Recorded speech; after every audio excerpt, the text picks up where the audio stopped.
Jumpa lagi bersama saya Rina Reski dalam program TVR 17. Tepat pukul 17 waktu Indonesia Barat, kami hadirkan kepada Anda sejumlah informasi paling baru dan menarik seputar kinerja dan kegiatan Dewan Perwakilan Rakyat Republik Indonesia yang telah disajikan oleh redaksi TVR Parlemen. Inilah TVR 17 edisi Jumat 1 April 2022.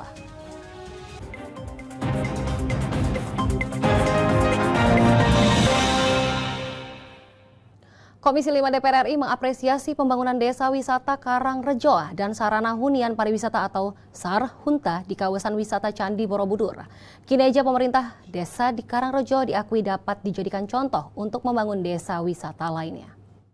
Komisi 5 DPR RI mengunjungi lokasi proyek pembangunan Sarana Hunian Pariwisata atau SAR Hunta serta sarana lainnya yang terletak di area wisata Candi Borobudur, Jawa Tengah. Pada kunjungan spesifik ini, Komisi 5 mengapresiasi kinerja pemerintah Desa Karangrejo dalam mengelola desa wisata maupun mengelola anggaran dari Kementerian Desa untuk pembangunan desa wisata dan SAR Hunta.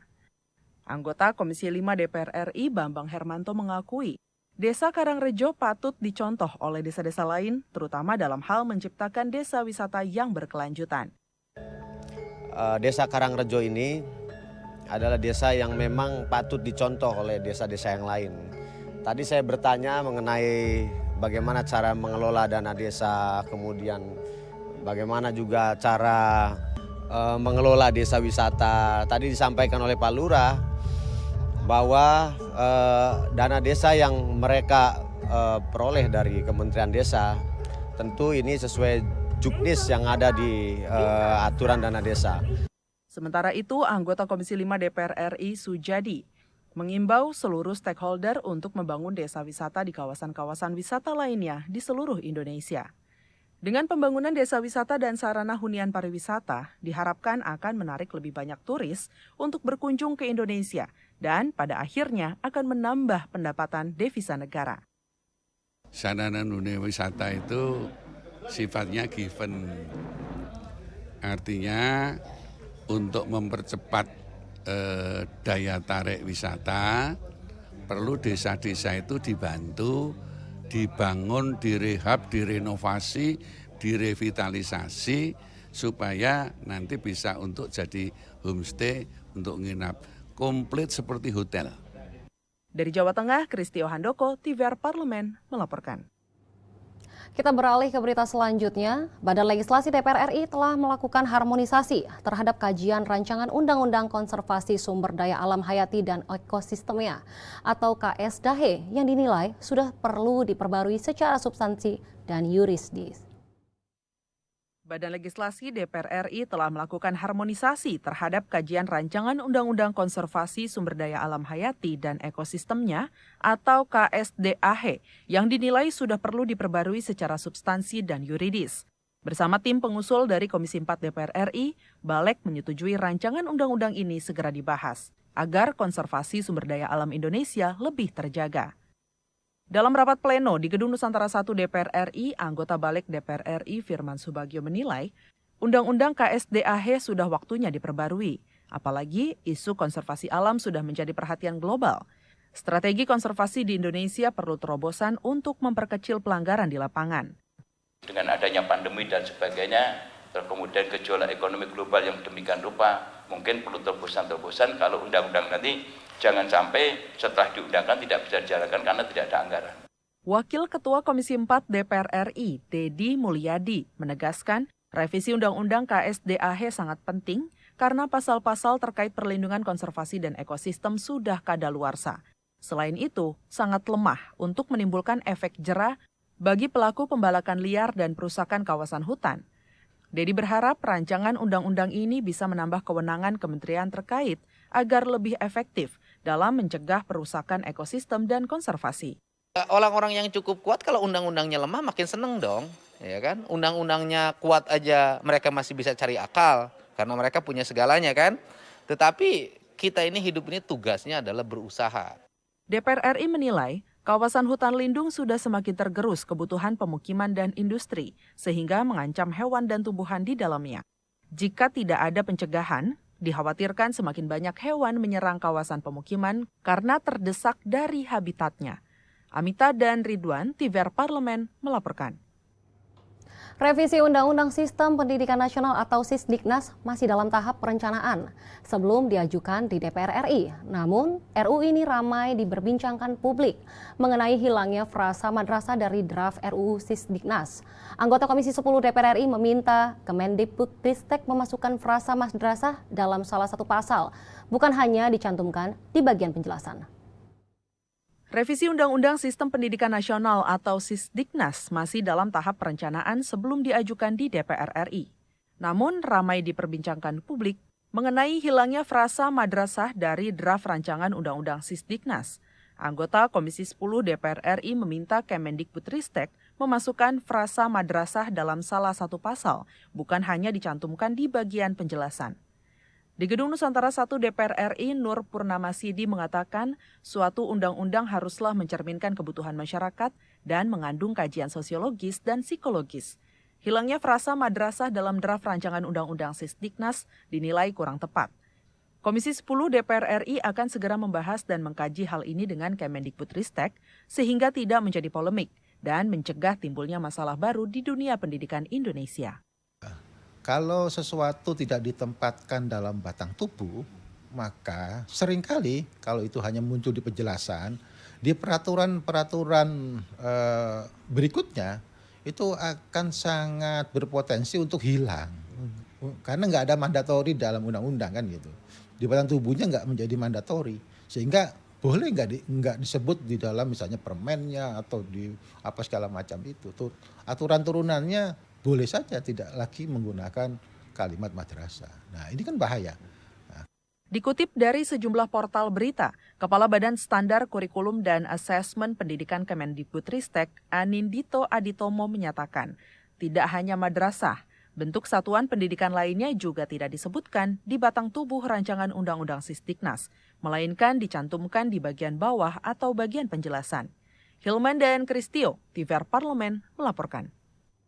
Baiklah, jangan kemana-mana pemirsa, karena sesaat lagi ada berita mendalam mengenai revisi Undang-Undang Pendidikan Kedokteran. Tentunya selengkapnya setelah jeda berikut ini, tetap di TVR 17.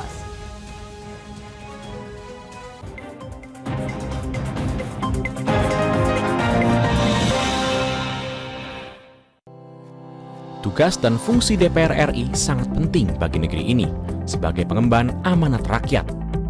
Namun tidak banyak yang tahu apa saja fungsi dan tugas dari DPR. DPR mempunyai 3 fungsi pokok, yaitu legislasi, anggaran, dan pengawasan. Ketiga fungsi tersebut harus dilaksanakan dalam kerangka fungsi representasi yang mengedepankan kepentingan rakyat berdasarkan aspirasi masyarakat dan untuk kesejahteraan rakyat. Dari fungsi legislasi, DPR RI mempunyai tugas dan wewenang untuk menyusun dan menetapkan program legislasi nasional bersama dengan pemerintah, menyusun dan membahas rancangan undang-undang, menerima rancangan undang-undang dari DPD, membahas rancangan undang-undang yang diusulkan oleh Presiden ataupun DPD, menetapkan undang-undang bersama dengan Presiden, menyetujui atau tidak menyetujui peraturan pemerintah pengganti undang-undang yang diajukan Presiden untuk ditetapkan menjadi undang-undang.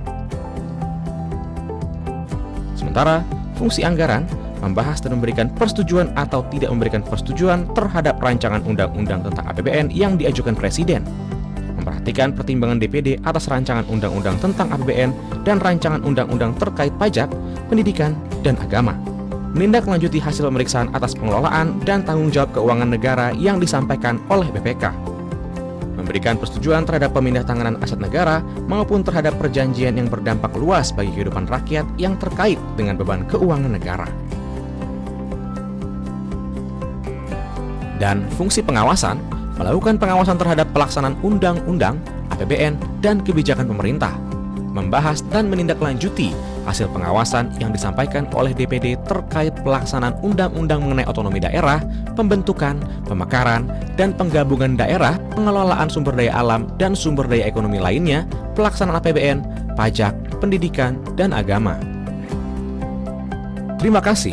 Video ini dipersembahkan oleh TV dan Radio Parlemen, Biro Pemberitaan Parlemen, Sekretariat Jenderal, dan Badan Keahlian DPR RI.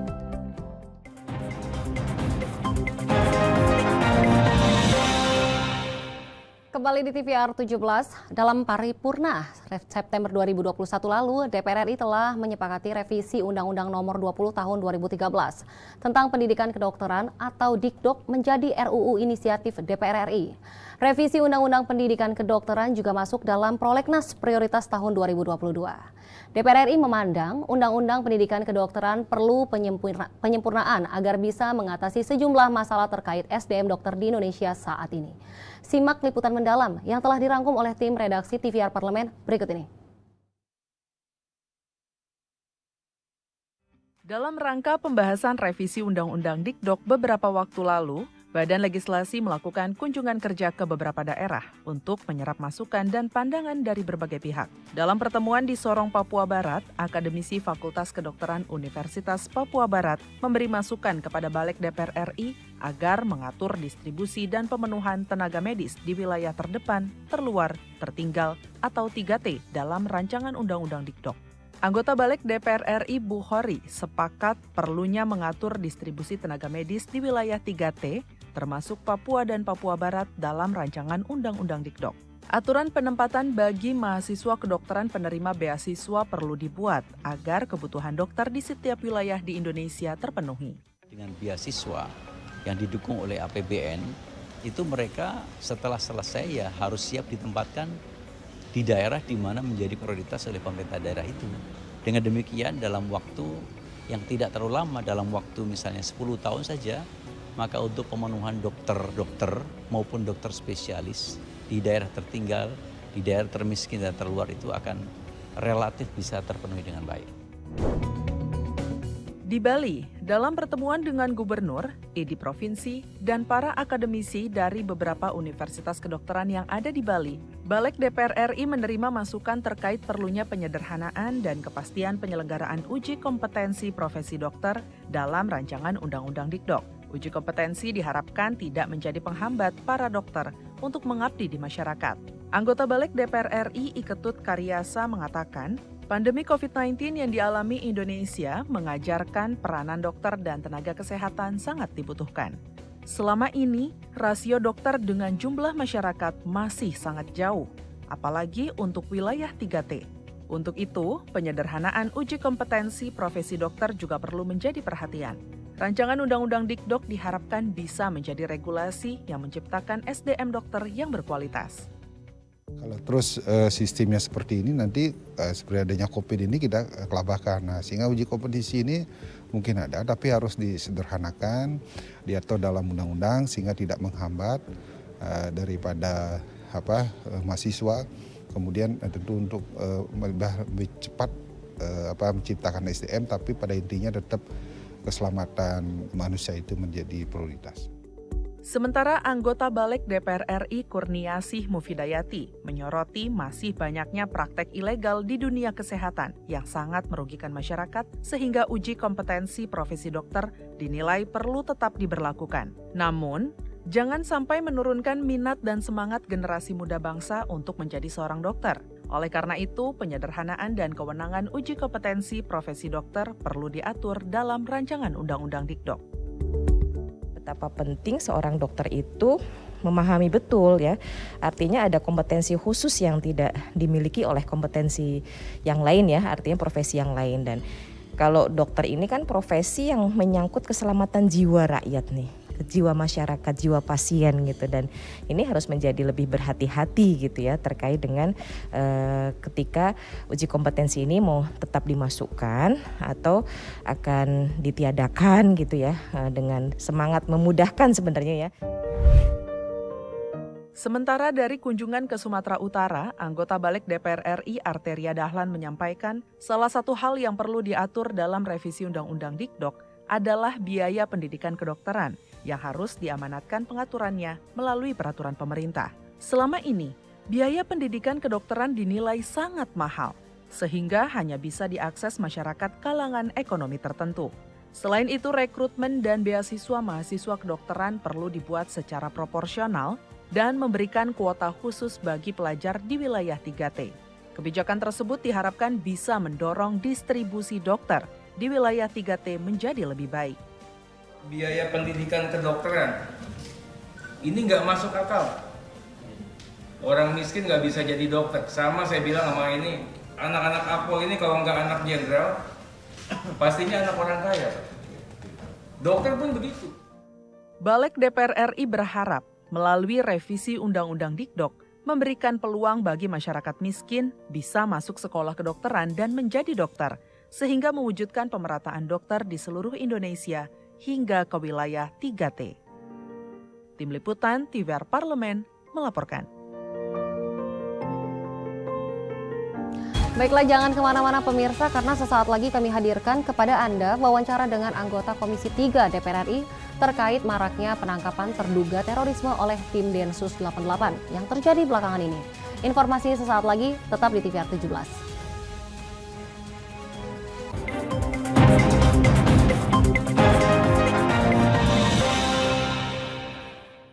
Virus corona menjadi perbincangan dunia.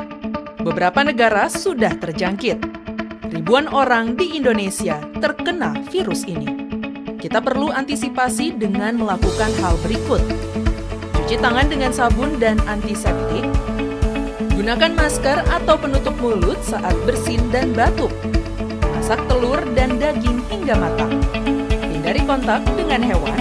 Tidak saling berjabat tangan. Tidak berinteraksi dengan penderita. Jika memiliki demam tinggi, batuk, pilek, gangguan pernafasan, sakit tenggorokan, dan letih lesu, segera periksakan ke dokter. Waspada virus corona, cegah penyakit sejak dini. Dipersembahkan oleh TVR Parlemen, Biro Pemberitaan Parlemen, Sekjen dan DK DPR RI. Ingat selalu protokol kesehatan dengan melakukan 5M. Memakai masker, mencuci tangan pakai sabun, menjaga jarak, menjauhi kerumunan, membatasi mobilisasi dan interaksi.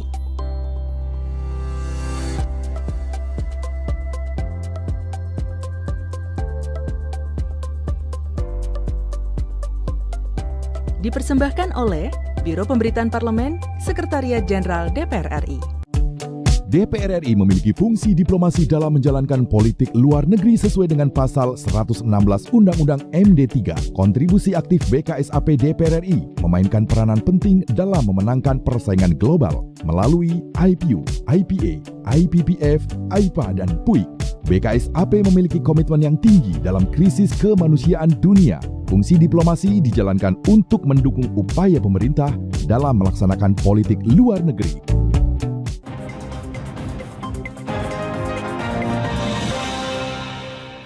Kita kembali di TVR 17. Maraknya penangkapan terduga terorisme oleh tim Densus 88 anti teror Mabes Polri akhir-akhir ini menghiasi pemberitaan media massa baik cetak maupun elektronik.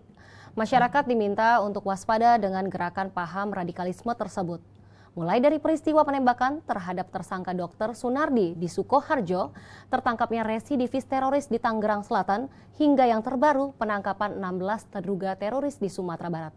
Lalu bagaimana respon DPR menanggapi kejadian ini? Berikut hasil wawancara rekan kami Anggun Oktarini dengan anggota Komisi 3 DPR RI.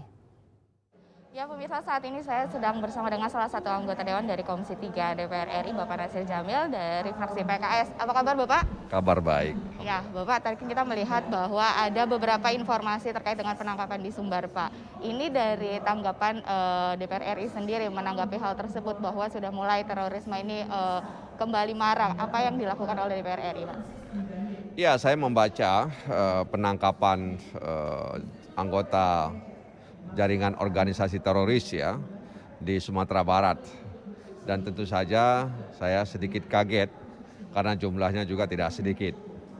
Tapi saya punya keyakinan bahwa aparat keamanan, dalam hal ini Densus 88 anti teror Polisi Republik Indonesia bisa bekerja profesional. Artinya mereka tidak salah tangkap dan juga tidak salah mengambil orang.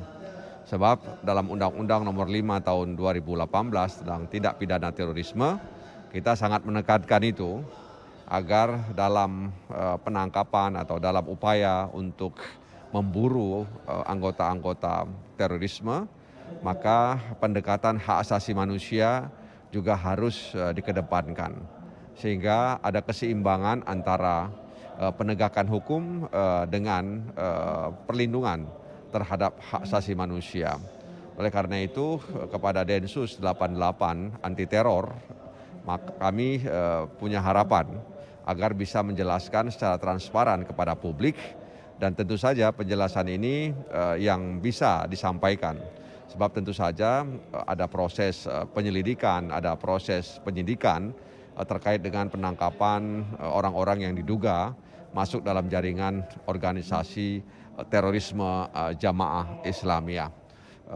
Transparan itu penting agar membangun trust, ya, kepercayaan kepada Densus 88, karena selama ini memang ada isu-isu miring, opini-opini miring yang dialamat kepada Densus 88, sehingga ini akan menyebabkan terpolarisasinya masyarakat Indonesia, terutama umat Islam. Apalagi kita tahu bahwa penangkapan kemarin itu terjadi di Sumatera Barat. Nah, Sumatera Barat itu kan kental juga dengan nilai-nilai agama. Itu harapan kami kepada Densus 88 anti teror.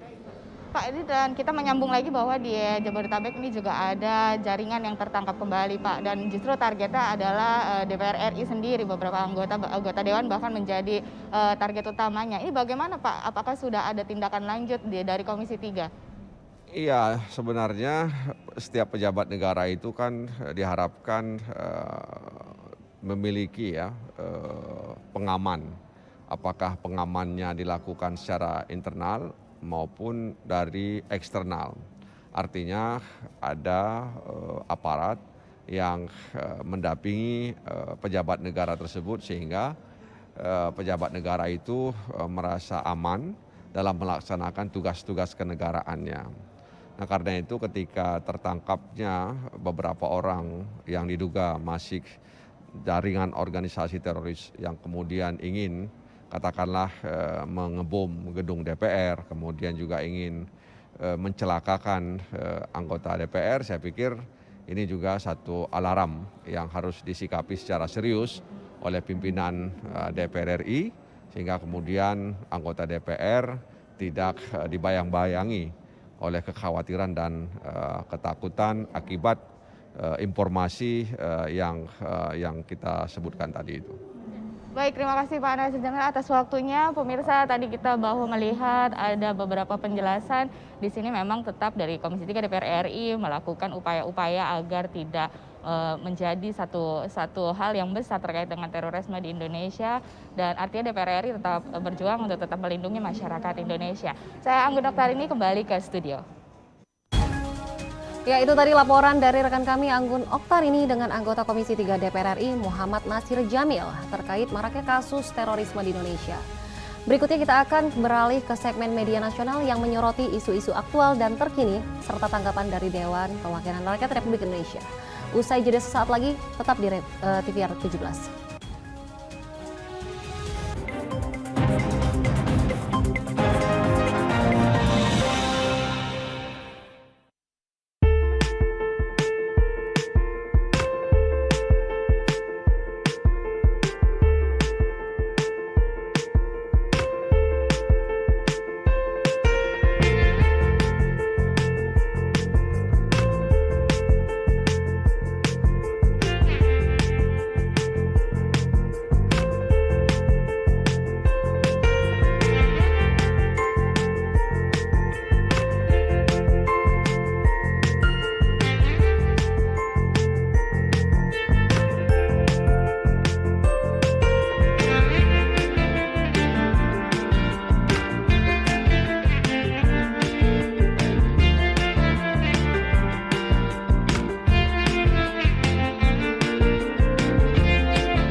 Kita kembali di TVR 17, kali ini kita masuk ke segmen media nasional. Mari kita simak apa yang disoroti media nasional tentang kinerja dan kegiatan anggota Dewan Perwakilan Rakyat maupun pendapat anggota Dewan Perwakilan Rakyat seputar isu-isu nasional terkini bersama rekan kita Alfat Rizky.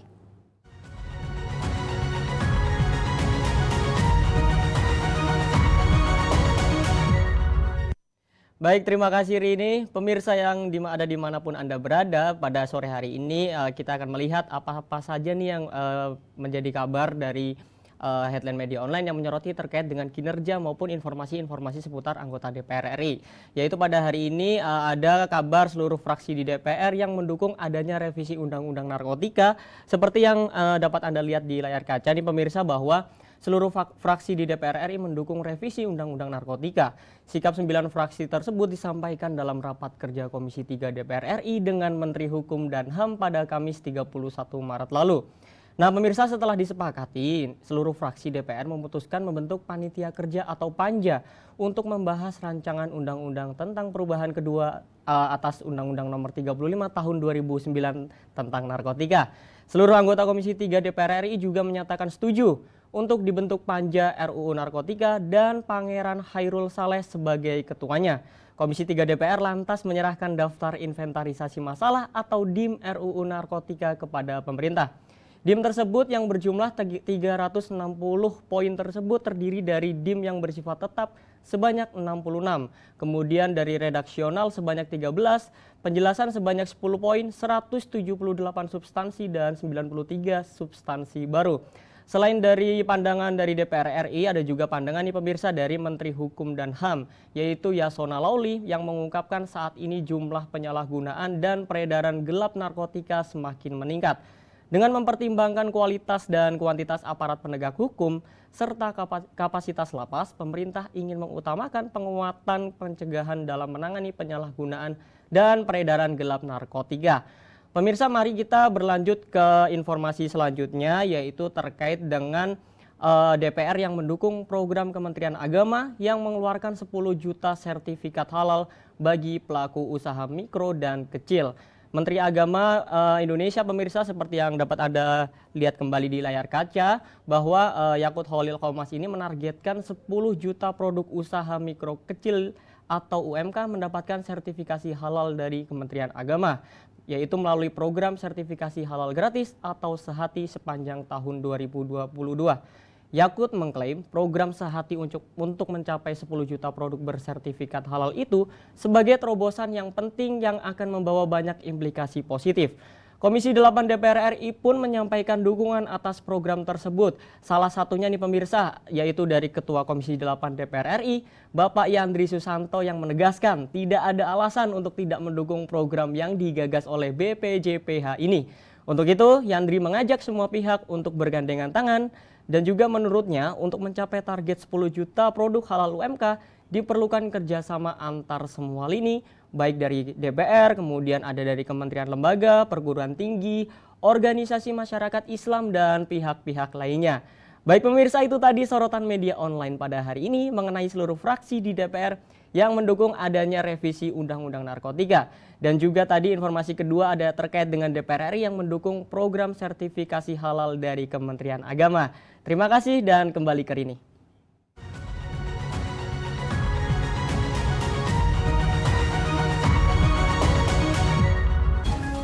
Rekan Alfat yang telah menyampaikan sejumlah sorotan dari media online nasional pada hari ini. Pemirsa TVR Parlemen dimanapun Anda berada, segmen tadi sekaligus menutup program TVR 17 edisi sore hari ini. Jangan lupa kami ingatkan kembali, pandemi masih belum berakhir. Untuk itu terus taati protokol kesehatan dimanapun Anda berada. Saya Rini Reski serta segenap kru TVR Parlemen yang bertugas mengucapkan terima kasih. Sampai jumpa.